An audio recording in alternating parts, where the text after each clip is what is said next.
Good morning to everyone. We are the students of Index Department of Physiotherapy and Paramedical Sciences. I, Ayushi Jain. I, Ms. Bashir. I, Sakshi Palwal. I, Raji Soni. Today we are going to perform exercises and tests. The tests are Trendelenburg test and Obeyer test, and the exercises are plyometric exercises, lateral lunges, two runner jump, and agility exercises, stand up to figure of 7. Under the guidance of Dr. Reshma Khurana ma'am and submitted to Dr. Payal Jain ma'am. Thank you. Now we perform the Obeyer test. The Obeyer test is performed to tensor fascial lata contracture. The tensor fascial lata muscle is anterior lateral thigh muscle. It originates to iliac crest and it inserted to iliotibial band. The action of tensor fascial lata is to abduct and external rotate the hip. Now let's start the test.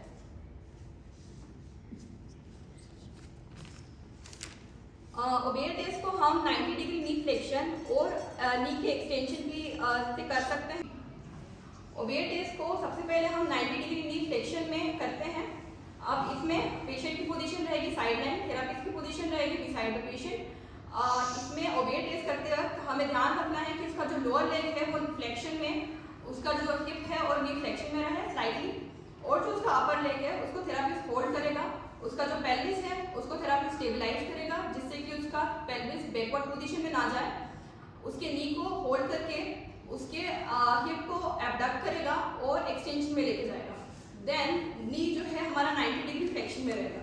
अब slightly therapist क्या करेगा, lower करेगा उसके अपर leg को और उसका जो lower leg है वो उसी पोजीशन में रहेगा।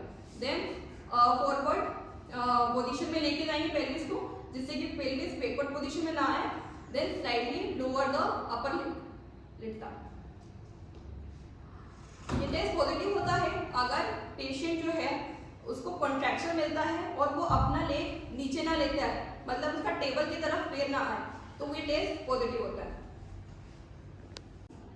अब हम ओबेयर टेस्ट नी के एक्सटेंशन के लिए करेंगे। नी के एक्सटेंशन के लिए जब हम ओबेयर टेस्ट करते हैं तो उससे आईटी बैंड जो है वो ग्रेटर टू केंटर से फुली पास होता है जिससे हमें ज़्यादा स्ट्रेच मिलता है आईटी बैंड में भी।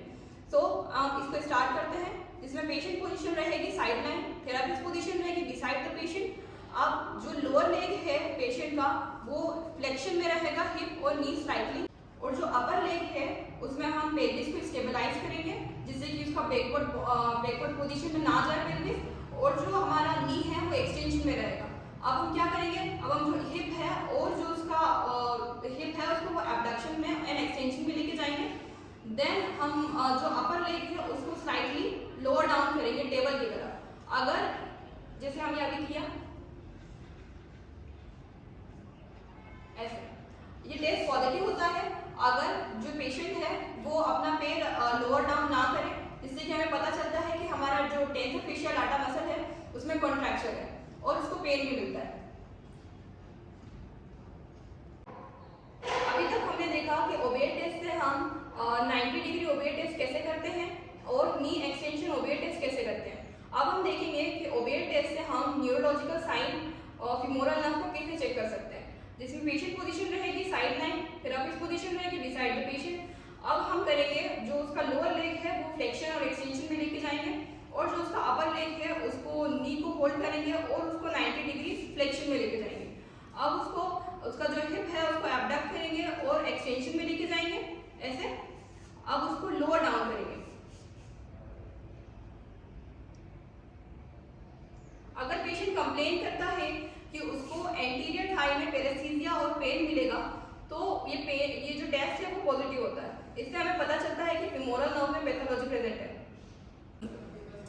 ओके, अब हम देखेंगे ओबेयर टेस्ट से हम ग्रेटर टू केंट्रिक बर्साइटिस को कैसे असेस कर सकते हैं, जिसमें पेशेंट की पोजीशन रहेगी साइड लाइन, थेरापिस्ट की पोजीशन रहेगी बिसाइड द पेशेंट, और जो थेरापिस्ट है वो उसके जो अपर लेग है उसको होल्ड करेगा, उसके हिप को एबडक्ट करेगा, एक्सटेंड करेगा और उसको लोअर डाउन करेगा ऐसे। अगर पेशेंट कंप्लेन करे कि उसको ग्रेटर टू केंटर पर या उसके नीचे पेन रेडिएट हो तो, या टेंडरनेस फील हो, या पेशेंट हमें कंप्लेन करे कि उसको बहुत ज़्यादा पेन हो रहा है तो it may be greater trochanter bursitis. Now we are going to perform the Trendelenburg test. Trendelenburg test is used to identify the weakness of the tusk. It can also be used to assess the mechanical neurological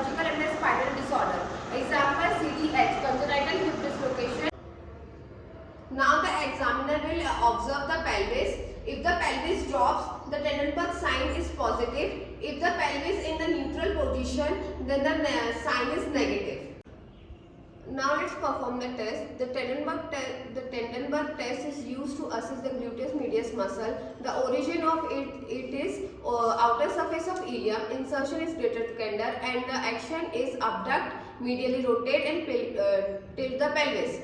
Now let's perform the test. The patient is asked to stand on the one leg for 30 seconds, and if the patient is having problem on balancing, to tell the patient to take the support of wall. Now we are going to performing lateral lunges to runner jump. It is a kind of plyometric exercise. What is plyometric exercise? It is an explosive exercise that required to generate the large amount of force in short period of time. This term is used by natural elastic recoil element of human muscle and neurologic stage reflex to produce increase stronger, faster muscle response. Let's start the exercise. Patient should adapt the lateral lunges position and then jump and then adapt lateral lunge position and ask the patient to erect the spine. This exercise strengthens the quads, hams, abductor, calf and stretches the adductor muscle. Let's start the agility exercise. The agility exercise is a general ability to change the direction when moving quickly and efficiently while maintaining a proper posture and movement mechanism. It's improve your ability to change the direction during a movement. Stand up of figure of 7. It is a type of agility exercise. First we will mark the floor in the figure of 7. Then ask the athlete to run on the marking. The quadriceps, hamstring, core, gluteus are the main muscles that are targeted. The agility exercise to improve the balance and coordination of athlete.